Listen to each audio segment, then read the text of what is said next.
বৈশালিক ধারাবাহিকের আজকের পর্বে তোমরা এখানে দেখতে পাবে আখি আর দেবার মধ্যে কিন্তু কেমিস্ট্রিটা আস্তে আস্তে খুব জমে উঠছে। হ্যাঁ বন্ধুরা, এখানে আখির ওপর তো দেবা ভীষণ রাগ, কিন্তু তারপরও আখি যখন এখানে রান্না করছে তখন যখন দেবা এখানে রান্নাঘরে ঢুকে আখিকে দেখে কিন্তু নিজেকে একদমই সামলাতে পারে না। আখির রূপে সে একদম বিমোহিত হয়ে যায়, আর তারপর কিন্তু সে সেখানে চুপ করে দাঁড়িয়ে শুধু আখিকেই দেখতে থাকে আর মনে মনে বলতে থাকে, ও তো ঝিলিক নয়, তাহলে কেন ওকে আমি মন থেকে সরাতে পারছি না, ওকে দেখে আমার মনে এত ফিলিংস কেন জাগছে।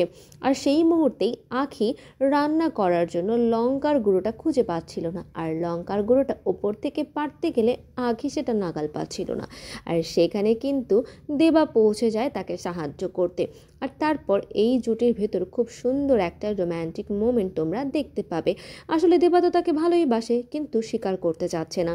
সে শুধু ঝিলিকের পরিচয়টা নিজের করে নেওয়াতে আখির ওপর রাগ